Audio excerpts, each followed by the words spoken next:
I've had, and I think I mentioned this last week, I've had some people actually say, it's going to require that I do more work, that I have to work harder right now for sales. And I don't know that I want to do that. Really? Like, seriously?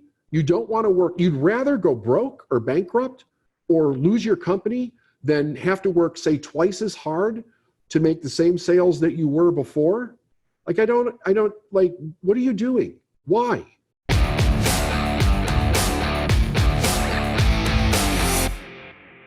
We're getting into this COVID thing pretty deep.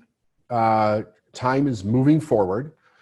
And there are things that I'm seeing that I kind of expected to see. There is a kind of a separation taking place. There's a divide that's going on out there in the entrepreneurial community. You have the people that you can tell that they have studied business and they've studied the history of business, because not only when this happened, but you'd actually hear people talk about it before this crisis happened, in the aspect of the next time that there's a major downturn in the economy, the next time there's a major downturn or upset in society, that they knew exactly what they were going to do to benefit humanity, to move their business forward, to help other businesses move forward, basically to be part of the solution and not the problem. And it's always great to hear stuff like that when times are great. Like, it's great to hear it, but most people don't let that information really come into their heart and their soul and digest it and ask the question, like, what did that person that I was listening to in the interview, or the speaker, or whatever, however it is that you were absorbing that information, what were they actually talking about? Why were they saying this? What was the importance of putting that content into this presentation, whatever the presentation is? And I think that that's a very curious place to be in a person's mindset, because it really kind of shows what is the underlying driving force that is driving you to do whatever you do. Or what is the underlying driving force for you to look at this current situation that everybody's going through the way that you specifically look at it, with your individual perception of what it means. Because it really has a big influence on what the outcome is for you. As a company, we have received, I can't tell you how many different communications from people that are doing fantastic in their business. Like, they understand what it is. They understand what the challenges are. They've doubled down on their vision. They've doubled down on their purpose. They've doubled down on their work ethic, and they're making it happen.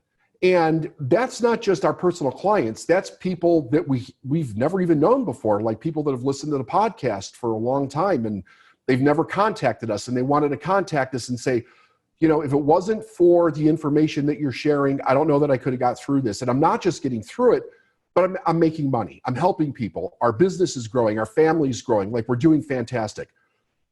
And that's great. For all of you that send us, emails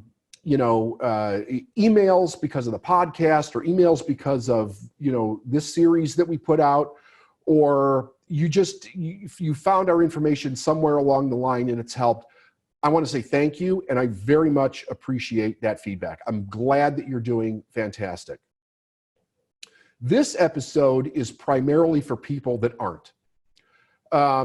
Because on the other side of it, we're receiving emails, communication from people that have basically run up against a brick wall.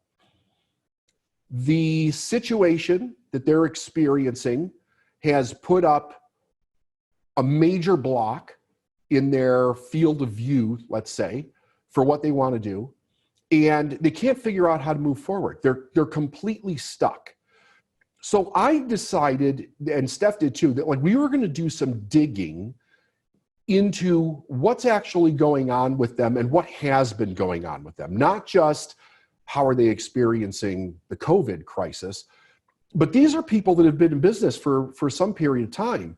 And all of a sudden, their business has come to a halt.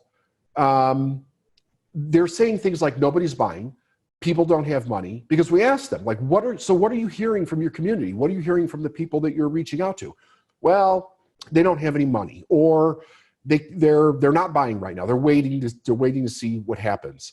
Or a lot of feedback from other people that they're listening to that aren't doing anything. And I was like, what were they doing in their business before this happened? Like, what was the situation? So it wasn't that they were broke. It wasn't that they weren't making sales. They were actually doing okay. Like, they were doing okay, but I wouldn't say that they were having explosive success in their life. And I was like, okay, so what is actually going on with them? Because here's the obvious. The obvious is there's a situation that occurred. It caused a major challenge for anybody who's in business, anybody who's an employee, everybody basically. And they can't figure out how to get past it. That's very obvious. I think that's way too simple.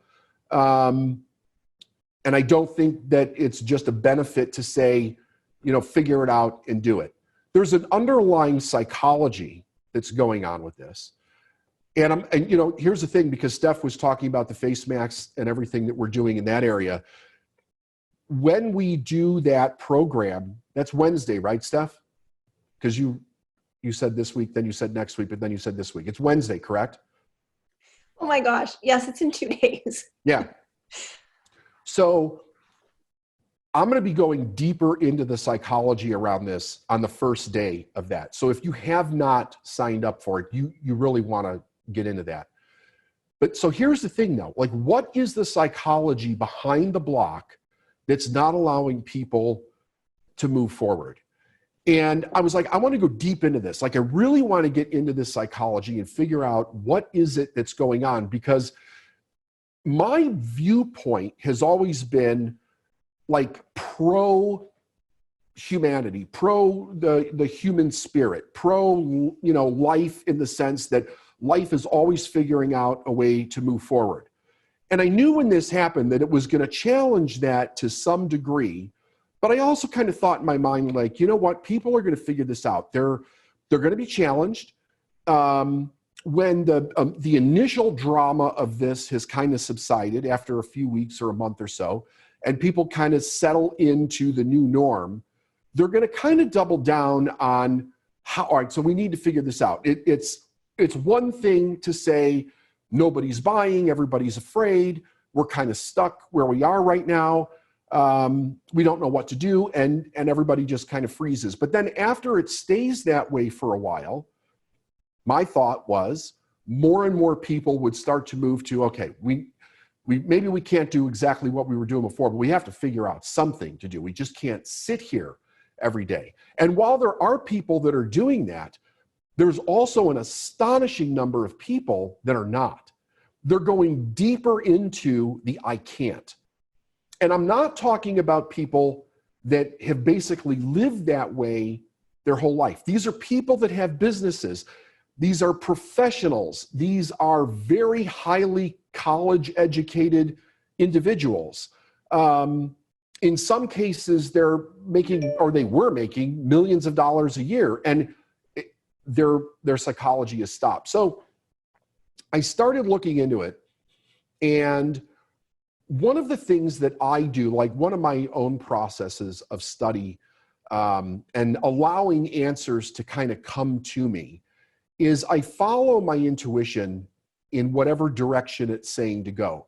And it doesn't always make sense. Like, sometimes it'll say, watch this movie, or watch this interview, or I'll get hyper-focused on one person in history that was successful, or even maybe a person in history that wasn't. Like, they tried and tried and tried, but they failed their whole life. And it's always proven to give me answers beyond what the situation is maybe specifically telling me. So it takes me like to another place. That's just me. Maybe some of you have the same kind of process. It could be a book. Like for those of you that know me, I'm a voracious reader. I'm usually going through several books at a time. I'm always looking at business solutions outside of the industry that I'm in. So I study other businesses to see how the answers and how they solve problems can apply to what I do to make me better at what I do, to make my companies better at what they do. And it's just fascinating to me. Like it has been my whole life. And recently, a couple of months ago, we lost a really, really great person. And I realize for some of you, this might be triggering because of his background, but I think that overall in life, this person was a great person. We lost Kobe Bryant. And I'm not a huge sports fan. Like I don't sit around, I don't wait for, Sunday and Monday football or the baseball game or the soccer game or whatever. I enjoy going to a sports game on occasion. I really admire the drive, the tenacity, the willpower, the competitiveness of great sports individuals throughout history. Kind of like almost anybody else would. I've studied a lot of their mindset over the years, like to see what is it that drives them? What is it that's in their personality that might be in their dark side that drives them? How's their commitment to win? And over the weekend, for whatever reason, Kobe came to my mind. And I'm like, and it came to my mind more than once. I'm like, there's something here. So I started looking at some interviews that he had done probably within the last year of his life. And I stumbled across this one. I don't know the name of it, but I could probably find it and we can let you know next week.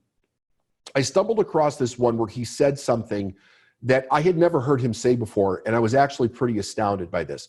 Because most of the interviews that he has done in life, people really drive into his mindset, right? He had the Mamba mentality, and he was really known for being very vocal, probably even more vocal than like Michael Jordan, around his killer mindset, his extreme competitiveness, his will to win, all of that.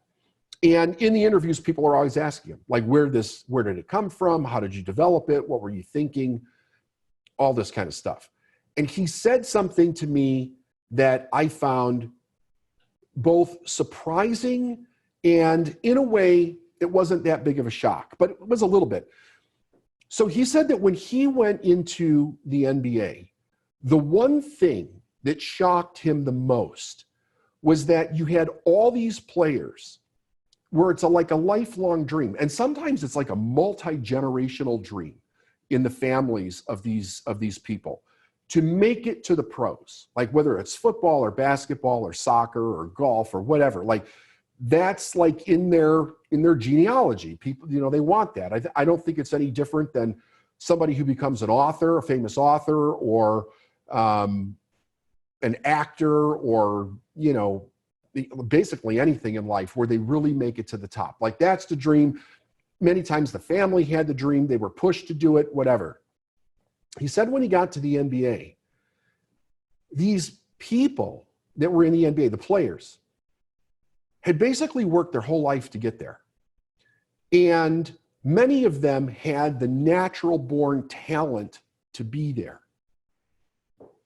And Kobe said this, like flat out. He's like, when they got there, they reached the point of the financial security that they were looking for. And basically their drive stopped. It completely stopped. Not that they wouldn't practice, not that they wouldn't work out, whatever, but the drive to be the best, the drive to get to the best, it completely ended because their financial security took over. So they would get, multi-million-dollar contracts or whatever for a long period of time. And their idea was, that's it. We've made it. We don't have to work hard again. We don't have to have that driving spirit to be the best. And in some cases, they actually made comments where they said they don't want to push it too much because they never know if they're going to get injured, and then their career is very short. They'd love to have a long career and retire, but injuries are very common and they might not be able to play, and it would literally be short. And Kobe said that he was fascinated by this idea that they work basically all of their life to get to this point, and then they don't have any drive to be the best or help their team be the best or see what they can accomplish at that level. And so you're talking about individuals who were not satisfied all of their life to be average, right? They found something that they loved. In this case, it's basketball. You should be thinking about the thing that you love. And they worked at it day and night until they reached that place where they got into the NBA. But then they took their foot off the gas. And it became about security at that point. And when this is the part about it that surprised me, that he was talking about how many of the players across the entire NBA have this mentality. And then he was like, shit, it's not hard to be number one when you get to this level because of how many people don't strive to go any further. And I was like, that is really fascinating because the parallels in business are very much the same. So I started really thinking about that idea with people that are currently business owners. And it doesn't matter what level your business is at. I think that this is a huge red flag. It is a cautionary tale. It's something that I think we all need to address in our individuality. Like, again, it doesn't matter how good you currently are, because I think that this idea can creep into any person's mind at any point based on the specific situations of their own life. So, entrepreneurs have this idea, like it seems to be like one of two ideas. I'm going to become an entrepreneur or a business person so that I don't ever have to worry about money again. Now, I want you to think about this, and I want you to relate it not to anybody else, but your specific person, just you as an individual. Why do you own a business? Why have you become an entrepreneur?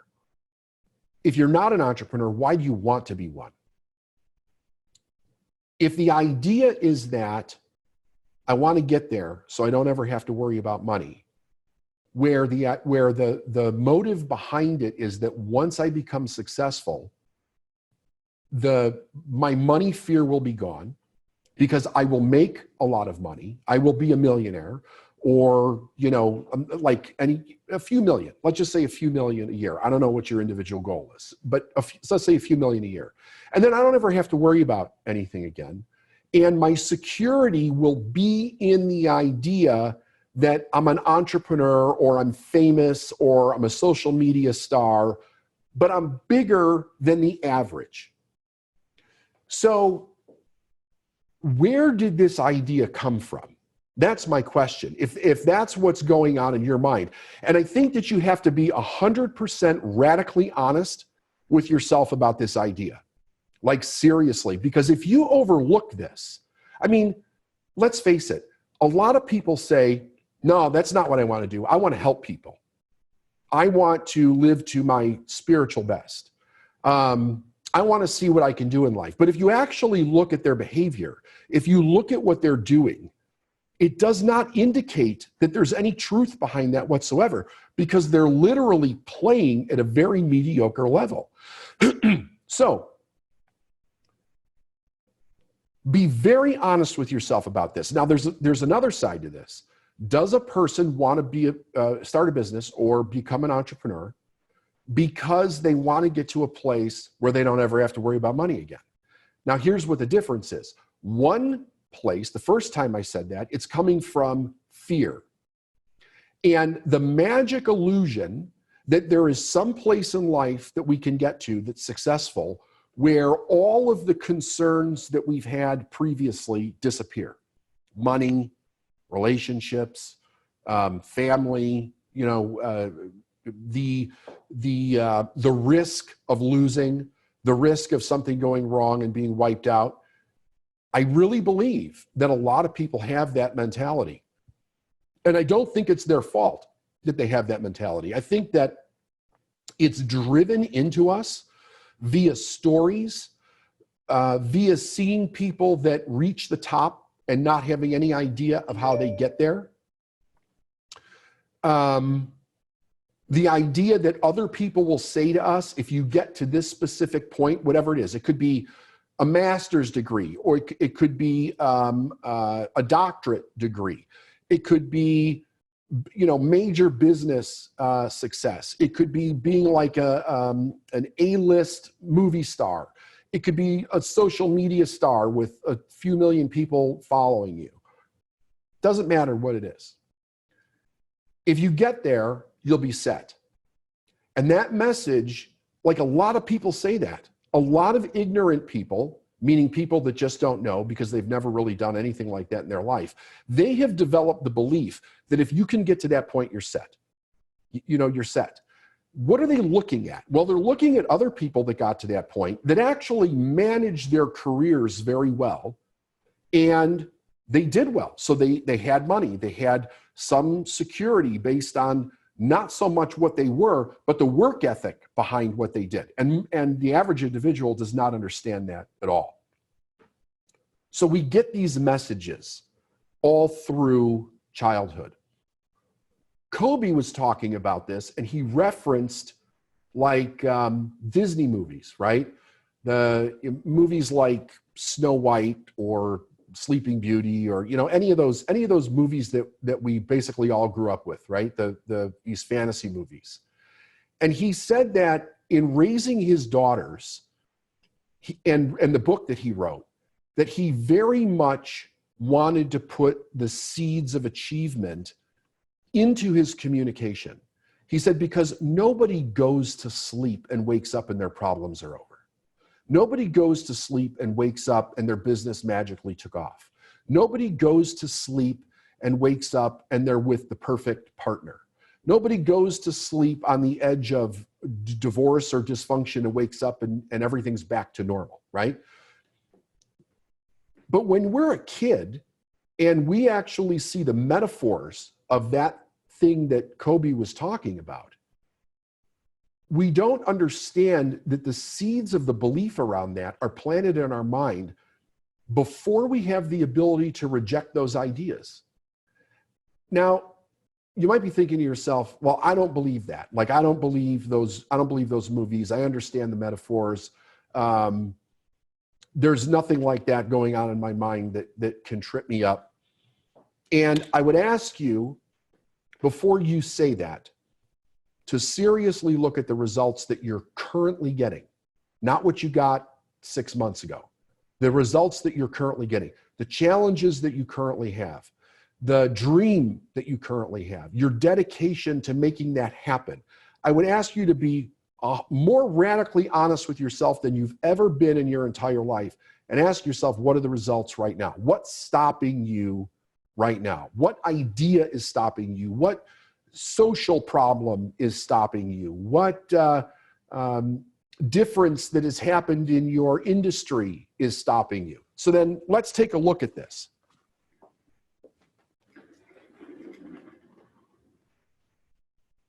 Can we see this, Steph? Is that okay? Steph? Yep, looks good. Yep, okay. So here's the thing that most people don't understand. Prior to the age of 7 years old, we were presented with something that causes a major problem for most people when it comes to success or problems in their life of any kind. David, can you push it back just a little bit? The bottom. Yeah, I sure can. Sure. Just move it How's a little that? bit further. Yeah, right there's good. Here? Yep, that's great. Okay. Prior to 7 years old, so basically from the moment of conception until 7, this top part of our mind is not developed. That's the conscious mind. And the unique thing about the conscious mind is that the conscious mind has the ability to evaluate, it has the ability to accept, and the ability to reject. So our conscious choice lies in this part of our mind.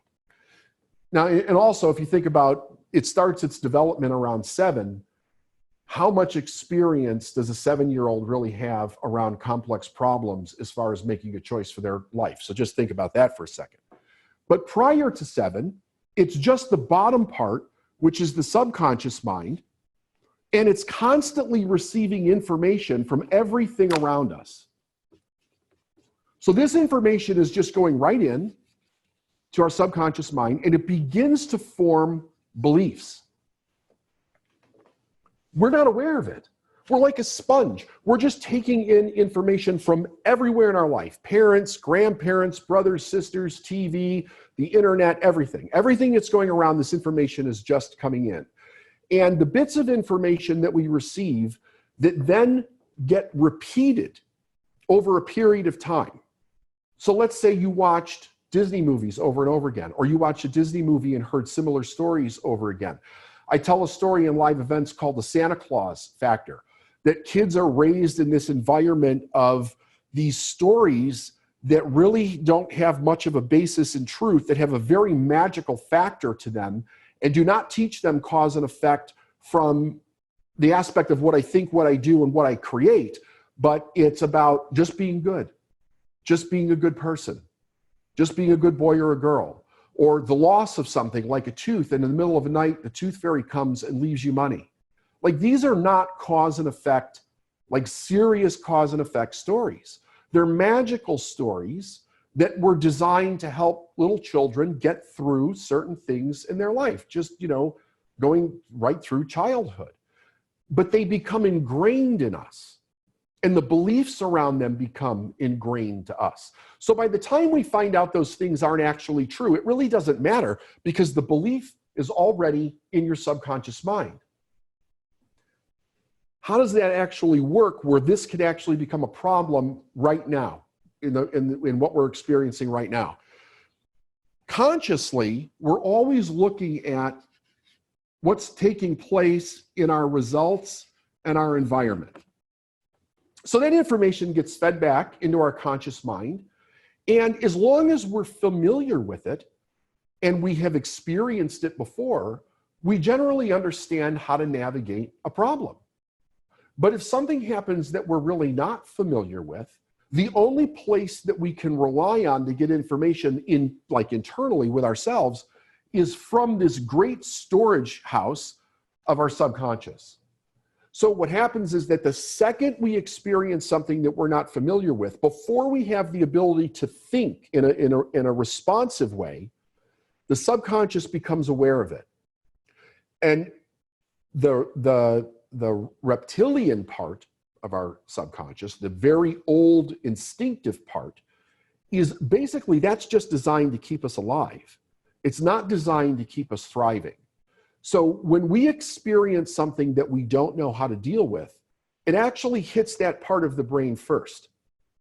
And that part of the mind sends up this message of, we don't know what this is.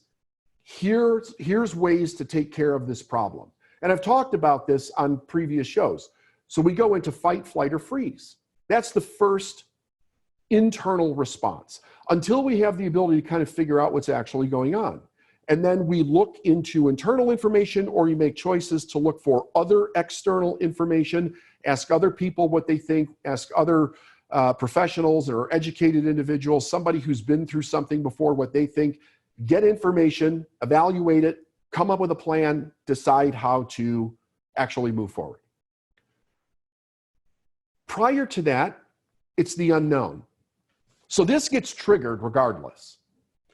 It may get triggered in a big way where a person just completely freezes, which we've talked about before, that a lot of people are actually freezing right now, but the person doesn't know what to do. But here's the part that they don't understand. Once that is activated, we begin to view this outside world through that lens of fear. We get to look at it through doubt. We look at it through fear. We look at it through worry. We start using our amazing imagination to calculate what could go wrong, to look at all the possibilities of failure. And I think that a lot of what's happening is that we've used our imagination so much in that direction that it begins to become overwhelming in the possibility of what could actually go wrong. Now, why is this a problem? Because it validates what we're seeing. on the outside, it validates what we're seeing. Like you could hardly go on the internet without seeing almost like there's almost nothing else but COVID information everywhere that you go. Every time you turn the television on, if you have the radio, like it doesn't matter where you're going, you're hearing it, you're seeing it, that information is being fed into your conscious mind, regardless if you're rejecting it, right? You go into a store, if you go into a store and you see people with masks, you see people staying away from each other, like it's a constant trigger. It's almost 24 hours a day. Because even if we're not seeing it, we know that it's there. It's in our thought process. We experience the problems that we're having from a business aspect. Some of the strategies that we used to use aren't working. Some of the marketing we used to use aren't working. Some of the way that we actually conducted the business or delivered the business is not working. So then it forces us to try to figure out, well, what is actually going to work? And then we get down to the conversation or the interaction with a potential buyer. And they tell you, I'd love to do it, but I don't have the money. I'd love to do it, but we're not making any financial decisions until the virus is over. I'd love to do it, but my business isn't making any money and I can't afford to spend money on anything else. Or here's another issue that we're running into a lot. One person in a relationship wants to do it, but the spouse is scared to death. So not only are individuals who are the primary risk takers in the family, because they're the ones that started the business, they're the one that has the entrepreneurial mindset, there's the ones that are going out there and doing it every day, but they may have a spouse that doesn't have that mindset. And what's important to know about that is you can't expect somebody who's never actually taken those risks, put the money on the line, put their reputation on the line, put their product or service on the line, devoted years of hard work to the results that they're getting. A person who's never done that can't understand it, even if they're living with a person who's done it. Because the person that's done it has been emotionally invested. They have been transparent about what they had to do. They had to confront those demons inside of themselves to make those choices, to know what to do, to literally test every day the different things that they're going to do in their business to see if it's going to get the result. And when it doesn't get the result, they don't freak out. They figure out, how do we change it in order to get the result? Because the ultimate goal for those individuals is the correct result. It is being on top. It is the win. It is the process every day. That process they love.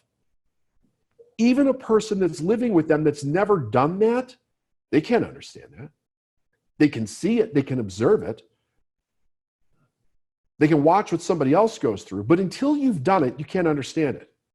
So now if you're in a relationship where you're having trouble, but you're proactively wanting to do something to fix it, whether it's investing more into your business, or it's hiring a coach, or getting a consulting company to come in and take a look at what's not working, or finding other people that know how to do things that have worked during this problem that you don't know. And it requires spending money of any kind, but the other person in the relationship is struggling with it, there's going to be a big problem. And we're seeing that be a big problem. So instead of having the conversation of, listen, this is how it works, this is what has to happen, this is what's going to go on, in order not to create conflict in the house, the person that's willing to take the risk won't. They won't take the risk in their relationship. They won't risk the conflict. They won't risk the disagreement. They won't risk somebody else being upset with them. There are so many layers to this. It's really unbelievable how a situation that has created so much fear in the minds of so many can affect people so vastly different in the way that they think and the outcomes that they're creating. If we go back to this, if we have this idea in our mind here about how things are going to turn out, but really have no basis in cause and effect whatsoever, when we experience something that we don't understand the cause and effect around, it's definitely going to trigger this idea. the idea of some kind of a magical story to get where we want to go. So I broke it down even further, and I had conversations with several people, and I was listening to others with the idea of really seeing what it is that's going on inside of them that's causing them to see the problem that they're experiencing as 100% absolute. And I think it all keeps coming down to the same thing. I don't have any money. There's no money coming in. Sales have stopped. I can't pay my bills. People are only making partial payments. Nobody's buying. Like, that's become the reality that they're in.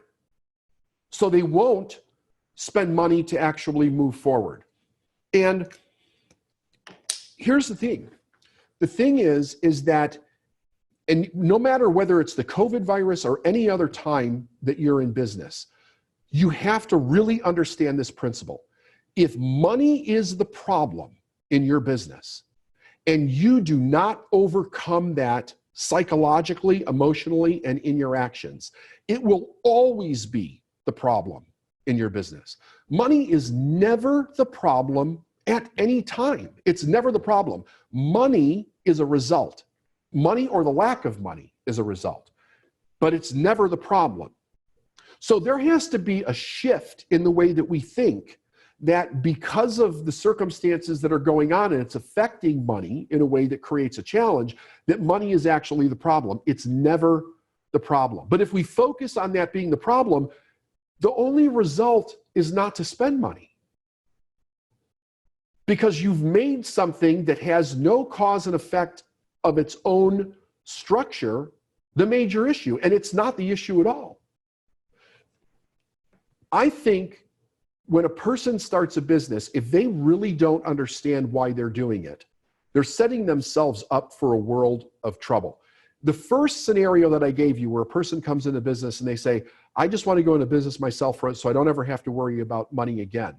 That person is seriously looking at the success of their business as some kind of end result to get to. And that's extremely dangerous.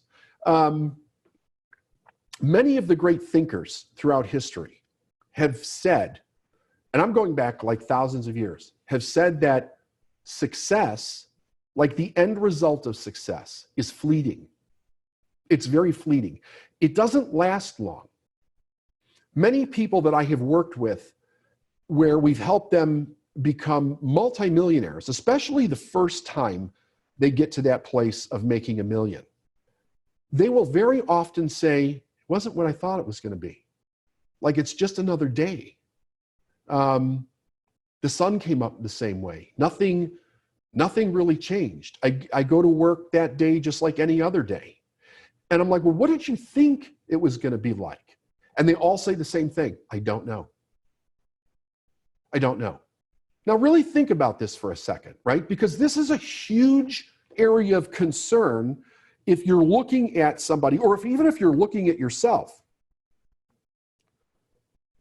You have a desire, you set a goal, you create a plan, you're driving and taking risks and growing personally, working through your own internal stories, your own emotional stuff, in order to get to this location of a result. With many people, it's 1 million. Whatever the number is for you, the number is. And when they get there, they're like, it wasn't what I thought it was going to be. So what is this an indication of? It's an indication that something subconscious is actually driving them toward that destination. But there's no reality in it. And they don't realize that. They have put all the surface reasons up front. So it could be, well, I really like what I do in business. I like the product or service that we deliver. It helps a lot of people. We're providing jobs for individuals. We're keeping the economy going. I'm contributing to society. Like, there's all different kinds of reasons that people come up with intellectually. And I really believe that for most individuals, it is the use of their intellect really in an inaccurate way. Because what they're doing is they're justifying an emotion that they don't understand. And the emotion is fear-driven. The emotion is based in security. The emotion is based in lack. Because here's the indication of it, right? If it wasn't, then there would never be anything that presents a challenge that would actually stop them. And when they get to the place that they want to go, they would never say, it wasn't like I thought it was going to be. Well, think about it intellectually. You're a grown man or a woman. You've worked jobs, you've taken money in, you've spent money, you've had bills, you've lived your life, you've watched other people. If you're logically looking at the accumulation of money till you get to the point where it's $1 million, what do you think is going to change? Like nothing's going to change. But here's what will change. You have more responsibility. You have to manage it better. You have more taxes. You have to have people doing things that you don't understand. You have to trust. You have to give up control in certain areas. Like if you're looking at it logically from a cause and effect perspective, you should be taking in all of those considerations. But I can't tell you how many times I've had people, and Steph will tell you the same thing, actually say to us, it wasn't what I thought it was going to be. Because subconsciously, there's some kind of a fantasy going on in there about maybe the doubt, or maybe the worry, or maybe my confidence would change when I get to $1 million. Like there's something that is going to be reborn inside of myself or in my business. And they're identifying that money with something that is insecure inside of themselves. It's so important because if that's the case, then when the challenge happens that is wrapped around money, causes you to stop, you're working for insecurity. That's what you're working for. How do we know that? Because you stopped. You fucking stopped. People told you they couldn't pay. You fucking stopped. You didn't move forward. You didn't expand your business. Why? Because there's no money came in. You fucking stopped. Your actions, your reaction to what's going on right now is a total indication of exactly what you're working for. If you're not spending money, if you're not finding a way to advance, if you're not moving past the no's that you're getting in business, you're working for security. And that might be a very tough thing for you to look at right now, but it might be the thing that completely changes your life and completely changes the way that you're doing business. A no, if a person is making sales right now in their business, or let's say this, they're attempting to make sales, it's not an improper use of their imagination to understand that the COVID thing is presenting a threat, presenting challenges, presenting major change for people. Like we all know that's going on. So it's in everybody's mind. But when somebody tells you no, that would have previously bought from you, what does that do? It keeps verifying what you need to worry about as far as the virus problem. So you're constantly getting this conscious information that's saying, this is real, you need to pay attention to this. You need, like, you know what, I was on the phone all day today and I got nothing but no's. Nobody has any money. Nobody's willing to spend any money right now. In your reality, it's constantly verifying what you fear. It's also constantly verifying what you're working for. You need to be so aware of this right now. It's not the fear. It's not the virus. It's not the lockdown. It's not the social distancing. It's not wearing masks. It's not you knew somebody that died from it. It is bringing to the surface. It is amplifying the actual reason that you're doing what you're doing. Because it will always come down to the place that you stop. A person that has a completely different motive for their life and their business doesn't stop. There's no challenge that's too big. There's no challenge that's great. A money challenge, like seriously?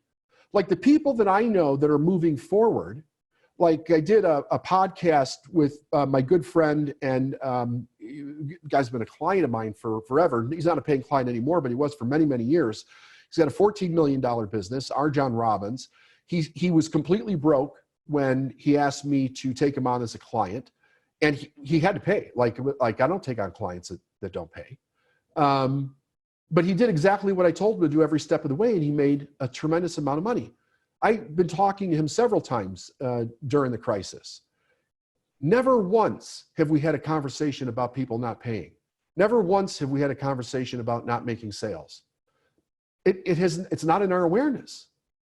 It's like, what are we changing? What are we doing? Where's the opportunities? How can we make an extra million while we're in lockdown? Like, let's do things that are fun and that add value to people. There's no consideration about somebody that can't pay. Well, why would we think about that? For what reason? What is that going to help? Here's the deal.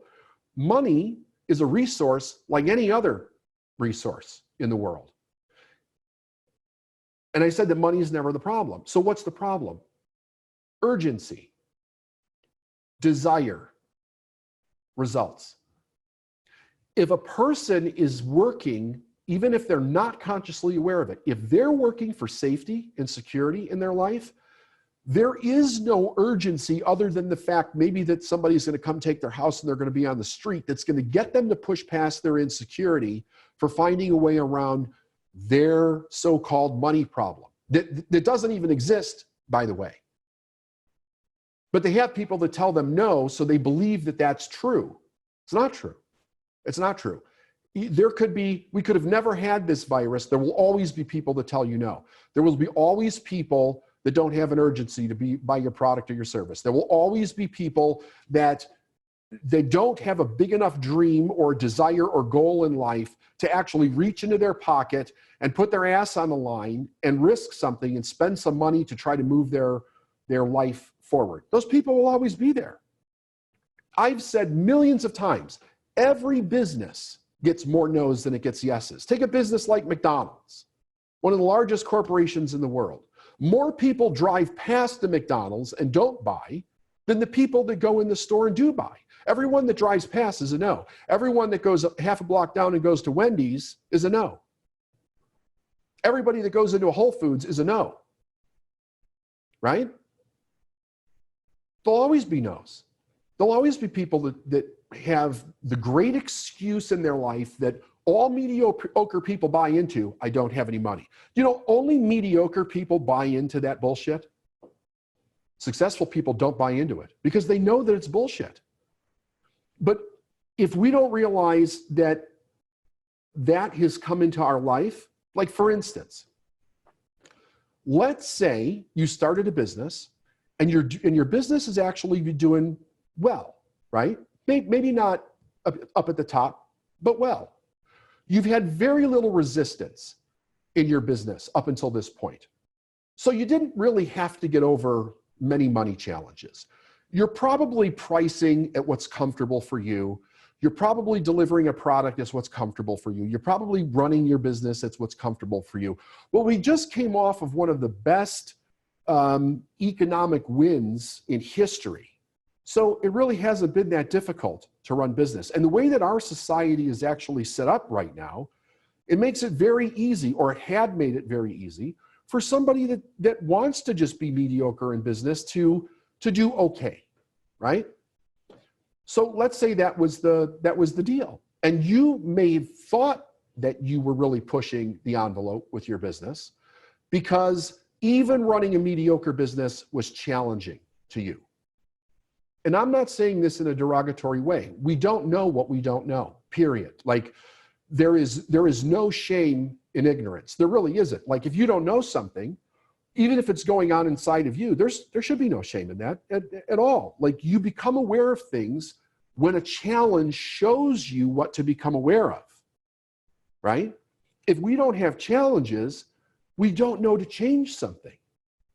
It's the challenges, it's the difficulties in life, it's the obstacles that show up that really all they're doing is they're saying, here's the next place for you to grow. But if you weren't raised with that mindset, you don't know. And like I said, there's no shame in that, right? It might be a hard lesson, one, for the individual, like especially in the beginning. Those wake-up calls can be rough to deal with, you know, because when you're raised with shame and guilt, you have a tendency to immediately go to that place and you feel shitty about yourself. And you have to learn at some point that there's nothing to be ashamed of. Even if you make the biggest blunder or mistake in life, there's no shame around it. The idea is that that blunder or mistake is magnifying the problem in your life that needs work. That's it. So then you become conscious of it, you do the work, and you get past that problem. You have that kind of a business. All of a sudden, the COVID virus shows up, and people are not spending money on your product or your service. You first look at it and you're like, what the hell? And then more and more people aren't spending money on your product or service. You start to then tighten the purse strings in your business. You start to not spend money on working your way out of it. In other words, finding somebody that can help you or investing in a different form of your business that can move you forward. You just close down. But you think that you're doing the only thing that you can. You're not realizing that the situation that we're in is magnifying the next place for you to grow. That's all it's doing. There's nothing preventing you from doing anything. There's nobody that's against you. You're not putting, like whatever it is that you're imagining that you're putting at risk. It is no different than any other challenge that we have in life. The difference is that it's just most of the world's going through the same challenge. But there's people that aren't really having much of a problem because in their mind, mentally, they've prepared for this for a long time. So they understand all this is a challenge, not any different than any other challenge. In the first few calls in this series that I did, I said, here's something that's very important. A lot of the choices that we have in life have been temporarily halted, right? I called it a pause. We've put a pause on the way that we are experiencing life. We've put a pause on certain channels of distribution, outgoing and incoming. But it didn't take away your choice. It just took away some of the things that you would normally choose. But it's also opening up other things for you to choose. But if money has now become the problem, you're missing the whole point. You're not even engaging your ability to choose. Fear is taking over. Fear is taking over. And then you'll have so some people are in the place where it's like, I don't have any money. How long are you going to believe in that bullshit? He's like, well, David, check my bank account. I don't have any money, or we only have like a week's worth of grocery money left. How long are you going to believe in that bullshit? Because it's complete nonsense. Everybody on the planet has exactly the same amount of money. Now, there are people that are ignorant to that idea, so they suffer the consequence of their own ignorance. There are people that are too afraid to embrace that idea, so they suffer the consequence of their own fear. But the resource, like any other resource that we have, is here. What are we supposed to learn as children growing into adulthood? How to become resourceful. Yeah. How to navigate your way through life. Here are the things to do to become resourceful. If you're operating a business, you better lift it up beyond the idea of just being an employee. You have to be more resourceful than the average. You've got to stop believing in the middle class fear and BS about just going through life average. If there's any risk that is the biggest risk, it is believing in the lies that they told the working class and continue to tell the working class all over the world. Then if you're just loyal to living this way, you'll have security. It's not true. It's never been true. It never will be true. But they have to feed you some kind of bullshit lie to get you to spend your whole life doing something that you really don't love to do.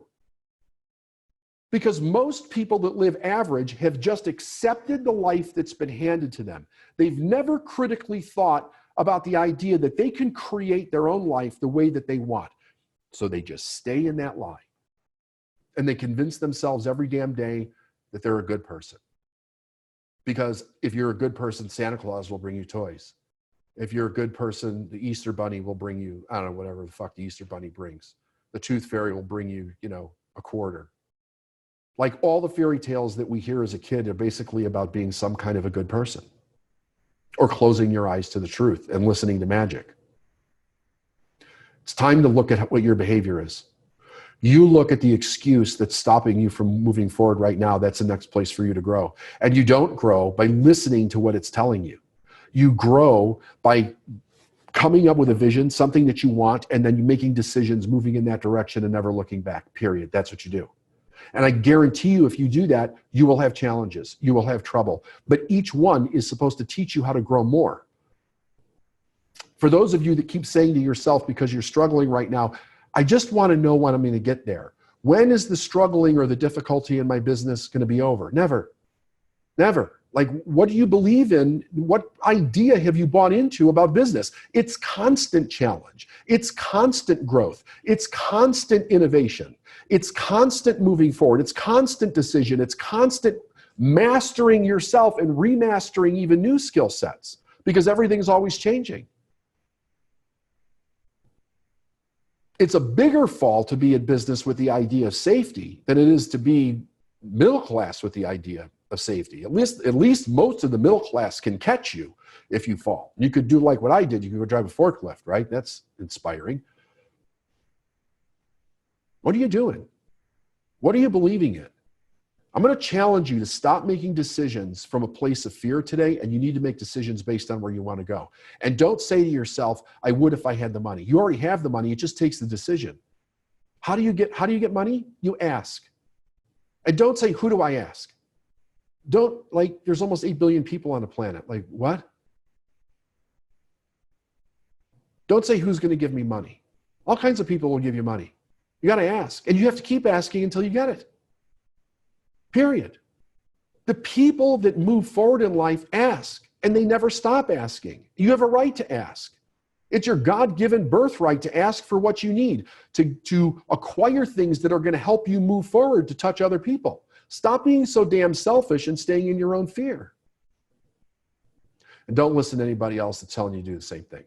Okay? All right, Steph, let's open up for questions.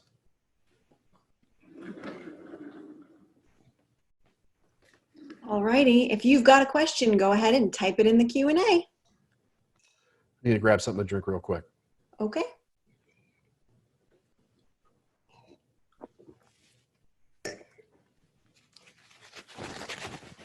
And again, make sure you're putting this in the Q&A, which is at the bottom of your screen, so it doesn't get lost in the chat.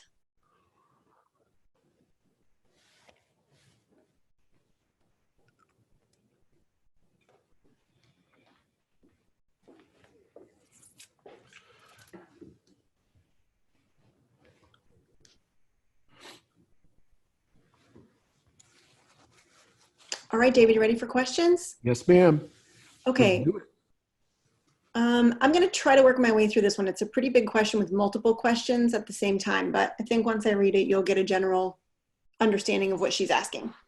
So this is from Bria. Hello, David. Thank you for hosting these events. They have helped me maintain sanity during challenging times. I'm super grateful. My question, what can I do to feel more confident within me? I have the skills, knowledge, expertise, and know-how. However, during uncertain times, I feel off the track and need to get back on. I'm feeling less confident when I share the cost of working with me, what my rates are, how do I get back my mojo and feel confident that I can get paid and what I'm charging is extremely fair or reasonable for the tremendous value I provide. How do I shift my psychology to feel more confident? Thank you. Yeah, great question. So I want everybody to pay attention to this. For those of you that are feeling the same thing or you have an issue with confidence anywhere in your life, you're looking for the wrong emotion at the wrong time. Confidence is not what we're looking for to move forward in growth, right? We don't experience confidence first. It's faith. Faith is what you're looking for. That's the emotion. That's the psychology that moves us forward. It's faith. Confidence comes after the repetition of a skill or whatever procedure that you're doing. And as you learn it, you build the confidence in knowing that you can. So then you have that confidence. But whenever we're doing something where there is, especially if it's a new uncertainty, right? Faith is what we need. Faith. What creates faith? Understanding the laws of the universe If you're religious, really understanding your religion, the spiritual side of things brings faith, because any kind of spiritual teaching, if it's rooted in truth and not in dogma or fear, is basically the idea that God or the architect of the universe or whatever created everything at the same time. It's already here. If you understand how to operate within it, those things are guaranteed to you. Like every religion says the same thing. Okay. So the faith is understanding that. And then if you're operating under those laws, you move forward and it's going to come. So it's faith you're looking at first. And then as you repeatedly do that behavior, you will get better results, and that will build confidence in that specific skill set. Thank you. Next question is coming from Emily. It seems that clients who have money and resources and already value my services are much easier and fun to work with for me. They also get better results. There are clients who are in the lack mindset, want my services, really need the help, but their fear talks them out of what they need and they quit too soon. What are a few questions you would ask them that will help them talk themselves into commitment and perhaps talk themselves out of excuses and fear? Thank you. Well, so I think that this is kind of split into two different scenarios. One is that if you get a client where they're already working with you and they go into this mindset. So one of the things that Steph and I do when we bring a client on is we talk about what their stopping strategy is. Like you have a conversation, basically, what could go wrong in your life or in your business that would literally cause you to stop? Because everybody has a strategy of something that if they don't overcome the challenge will cause them to stop. So if you understand that, it's a really great thing psychologically because you've shown that person what to look for when their fear comes up, when their challenge comes up. And then you could have a conscious conversation around it when it happens. If you don't know that when you're working with someone and whatever the crisis is in their life that would cause them to stop shows up, usually they're too emotionally involved in that crisis at the moment to be able to hear what it is that you have to say. So it's really good to start that off in that direction. I think when you're taking on a client, and this can be for probably any product or service that's out there. The idea is that you want somebody who's buying a product or service to really want the product or service, that they're going to use the product or service, and that it's going to benefit their life. But we can't take responsibility for what they do with it, right? Our responsibility is to provide the best product or service that we can for an individual. But I have conversations with people and I ask them, why do you want this? Like, what is it that you really want? And if I'm not convinced that in my line of work that they're actually going to do something with it, I don't take them on as a client. It's always a disaster if we do. My job is not to convince somebody. My job is to find the people that seriously are ready to make a decision to go after their dream, to go after their business, to go after what they want in life, and then help them navigate the hard times that they're going to run into as they go through it, all the places that they could stop. But that idea, that drive that's inside of those individuals is theirs. It's not mine. It's theirs. So it's helping them with the strategy. It's helping them with the mindset. It's helping them through the challenges. But they have to convince us in the beginning that they really want it. So true. Next question is coming from Becca. My vision continues to get more and more clear. Recently, the understanding that I am a writer and want to write and get paid for it. That is not what is happening in my business right now. When you say move in that direction, the direction of what you want and never look back, I see myself writing much of the day. Right now, I would not be getting paid for it, and I want to make money in my business. How can I pivot my business now to make money as I go in the direction I want? I would need to know more information to be able to give you an educated answer on that. But here's what I will tell you. A lot of times when a person is starting a business, let's say they're a writer, the idea at first is that you're not going to get paid for it right up front. Like, you're going to have to write it. You're going to have to get it out there. You're going to have to establish something in order to get paid.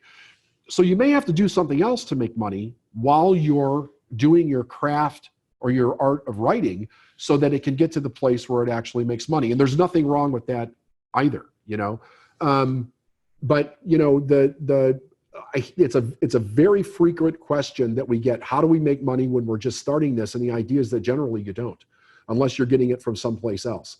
You have to be willing to put in the work and the revisions and everything that needs to be done so that it can become something that's sellable, period. You know? Yeah, I agree. And that's calendaring, right? You calendar your money-making hours and you calendar your business building hours. Yep. Okay, next question is from Christine. Would you expand on the last point about being selfish relating to no asking? Thanks, David and Steph. Yeah, so what's happening is that your decisions, your whole world is becoming about your fear not to move forward. And that's a very selfish thing. Number one, if you have a family, it's very selfish to your family. And it's also teaching the people in your family. I mean, you're being representational of fear and stopping and lack mindset, crazy ideologies in life. If you don't have a family, if it's just you all by yourself, you're not doing what every human being was put here to do, and that's to contribute, right? So we're all put here to contribute to life, and we all have an individual purpose that actually does that. So just from a human spiritual perspective, the idea is that we do what we need to do with ourselves so that we can contribute outside of ourselves. And we all have to move through fears in order to get better at whatever that is. So that's why allowing the fear of something to stop you where you're not growing is selfish, because you're choosing to not only fail on yourself, but to hold your purpose back from society. Thanks. Next question is from Tim. Wow, that was amazing. What other steps can I also do to fight the evil thoughts in my mind? Thanks. The best thing that a person can do is to understand the truth around the thoughts in our head. They're not going away. Not anytime soon. I've been doing this for 25 years, longer actually, from a study perspective, and they still don't go away. There's always a little something rolling around in the head. But what you do about it is you realize that it's a fear. It's not real. It's a story. Who the hell cares where it came from? It has no purpose in you moving forward. So you schedule your day to do the things that you need to do to move forward. And whether that voice is really loud or it's dimmed out a bit, you do what you have to do anyway. And you can create mantras for yourself, like how you're going to speak to yourself. What is your self-dialogue going to be? What is your internal dialogue going to be? What are you going to consume that keeps putting new information into your mind, fresh information about moving forward? And you do it regardless. It's literally, when you boil it right down to the actionable step, it's a decision. It's making a decision that you're not going to listen to it. You're not going to be obedient to the nasty voice in your head. You're going to be obedient to the dream, obedient to the goal, obedient to the activity, obedient to your calendar every single day. Next question. This is from anonymous attendee. I work in the legal field. I'm trying to value what subscriptions to keep and which to stop for a time or permanently. For example, $150 monthly for a membership with a special needs attorney group. I've gotten one referral in 3 years from them, but haven't participated fully in answering questions or promoting my profile. Should we be looking at a certain multiplier for ROI to keep subscriptions? No, not really. I mean, I think that anything that's contributing to your business right now is a must. Like the things that we're involved with when times are normal, we're involved with them from a business perspective because they contribute to our business in some way. Maybe you have something that contributes to your mindset for the business and it helps feed you. That would be horrible to get rid of that just because it costs money, right?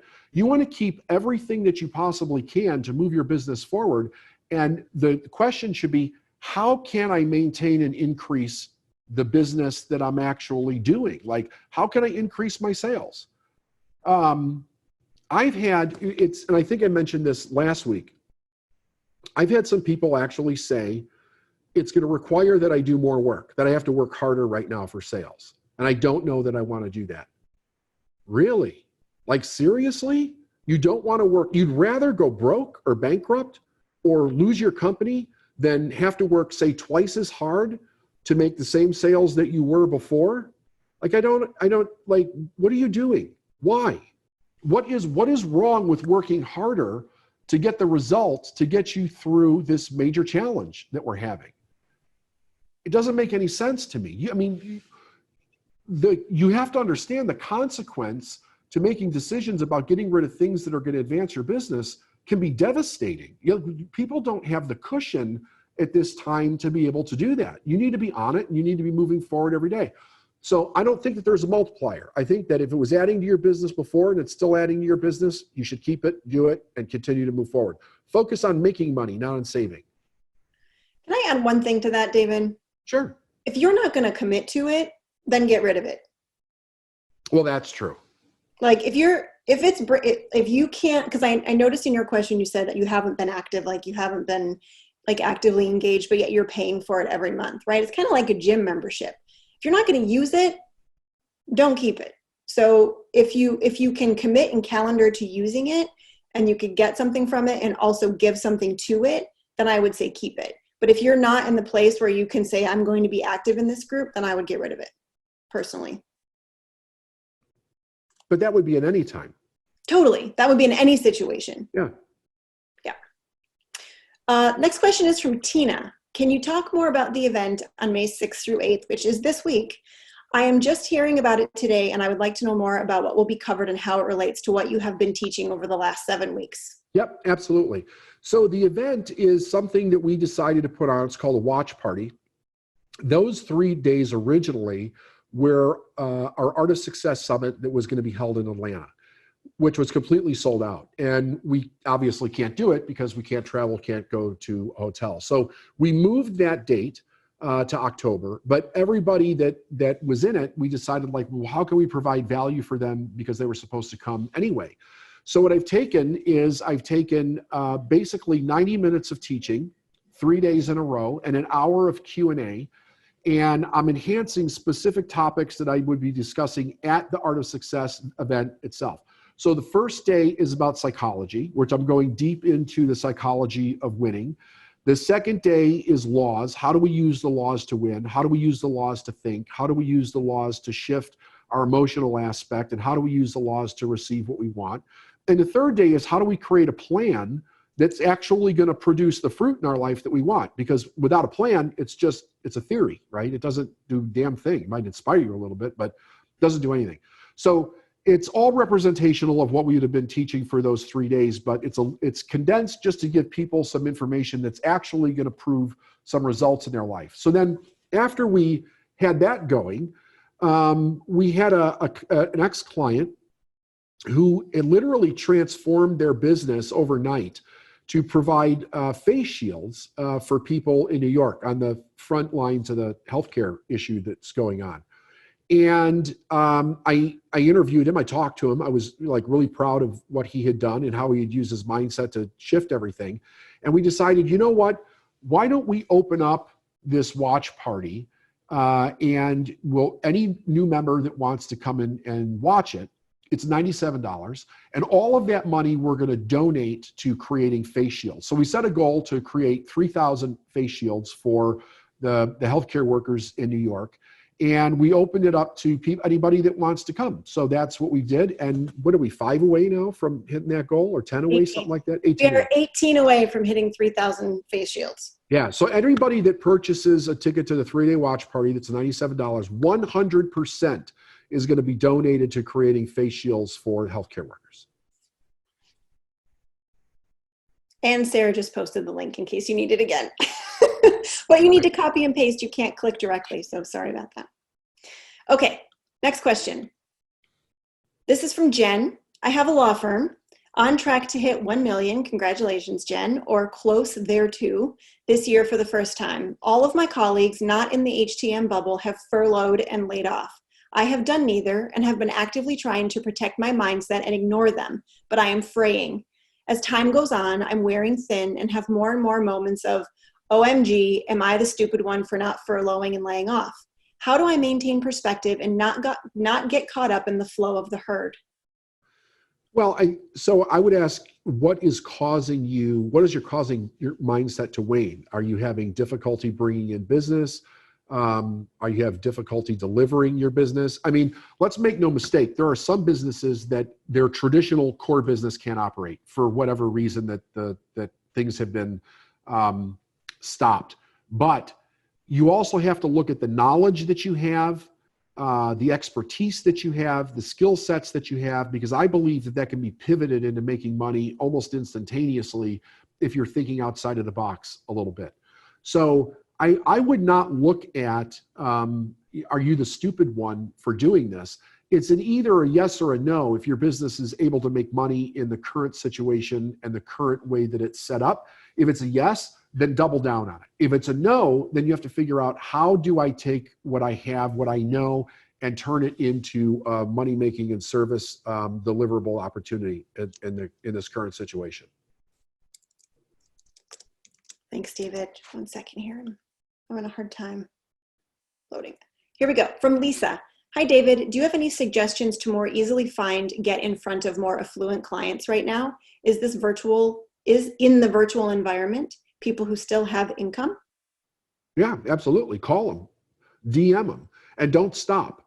Like, you have to continue to contact people. One of the things that always astounds me is people have, like, we'll sometimes, for whatever a person's doing, we'll say, create a dream list of the clients that you want to go after in life, or the clients that you want to interview on your podcast, or you want to sell products to or work with personally. And they'll send an email, or they'll reach out to something on their website, and they'll do it once. They don't ever hear anything, and they just give it up, and they say the person never responded. The idea is that you don't stop. You continue to do it over and over and over again until they say yes. Like, why? If you want to work with somebody, if you want to interview somebody, if you want to whatever with somebody, you continue to ask. You continue. You don't stop. So it is emails, it could be written letters, it could be direct messaging, phone calls. Don't stop. Contact them once a week, once a month, until you get some kind of a response. And then even if they say no, ask them, how can we turn this into you saying yes? What would it take for me to do for you to say yes? Because most people just stop at the first no. Next question is coming from Becca. On sales calls, I always use your system of questions to help potential clients get to the truth. Often get a no because of money when we get there. I believe this is because I get stuck taking them deeper through the questions of what do you want and or what's going to happen if nothing changes. What are some strategies and questions I can use to help them go deep within their desires and the truth about their future if nothing changes? So I think, and I am guessing, but it's an educated guess, that the first question, what they want, and the third question, what happens if you don't change this, you're not getting to the truth in either both of those questions or one of the two. Because if your product or service is right for a person, if they truly have a desire to do it, those two questions allow the urgency to come to the surface in the conversation if it actually exists. If it doesn't, you can't create it. Like, that's totally unethical. But what it does is it brings out the truth.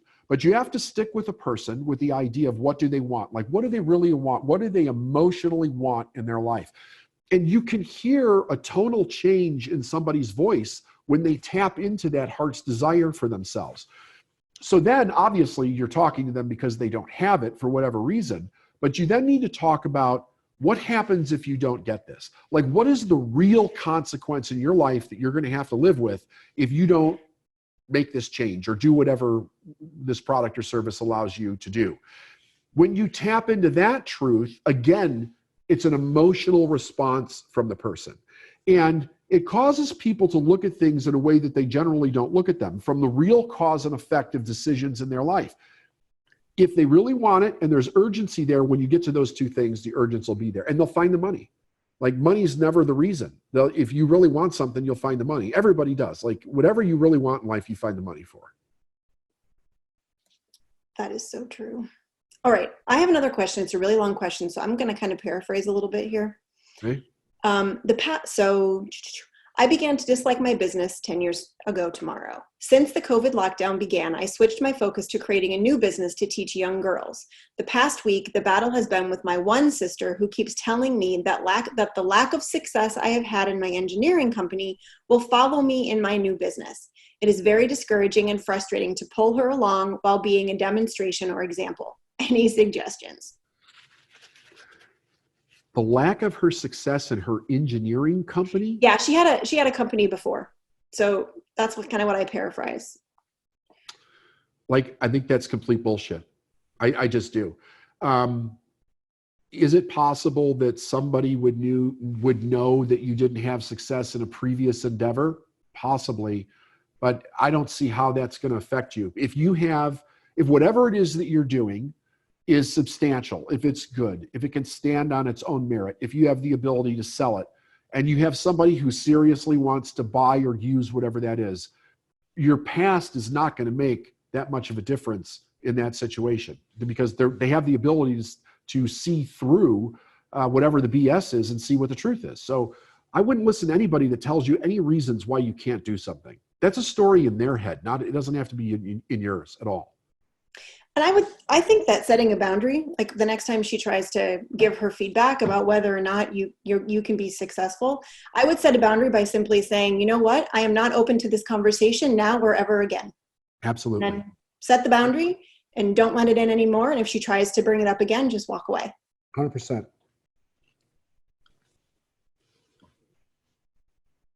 Next question. This is from Lori. Is the content different in The Art of Success from what we have been hearing in this series and the one before? Some will be different, some will be same.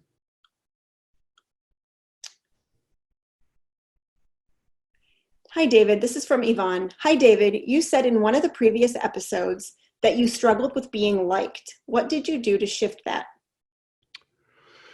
Well, understand this. When I found out that I was actually working to be liked, I didn't know that until I found out. Like, I didn't realize that was the motive that was going on subconsciously with me. So when I found that out, it was kind of shocking in a way. Like, I didn't realize how much that was driving behavior at that point in my life.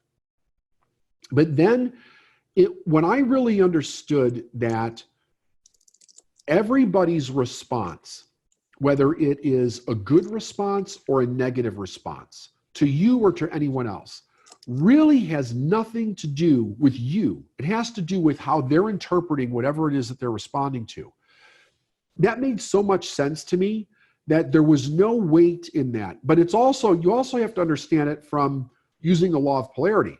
Like, you shouldn't listen to the negative, but you shouldn't also hang your hat on the positive when somebody responds to you in a positive way, because that really has nothing to do with you either. Let's say you're a music star and you're providing music that moves people emotionally and they just love you and they're always telling you how great you are and they're fans and they've been fans all their life and all this stuff. It really has nothing to do with you. It has to do with their interpretation of how the music affected their life. They're showing the appreciation of what it felt to them, but it really has nothing to do with you at all. Nor does anything else in life that we get either negative feedback for or positive. It's all what we think about ourselves.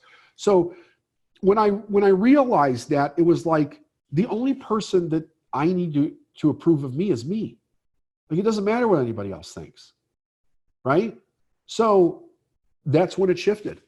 And it was an easy shift after that point. When I actually saw what I was doing, I was like, shit, I don't want to live that way. I want to care about what I think of me, not what anybody else thinks of me.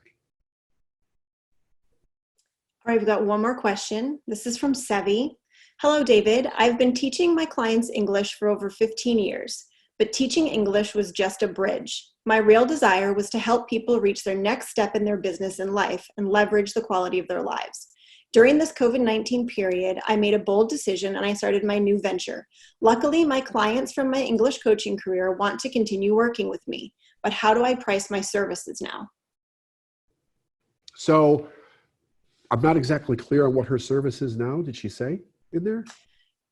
She says she helps people reach their next step in their business and life. So I'm guessing it's coaching. It's a coaching career. Okay.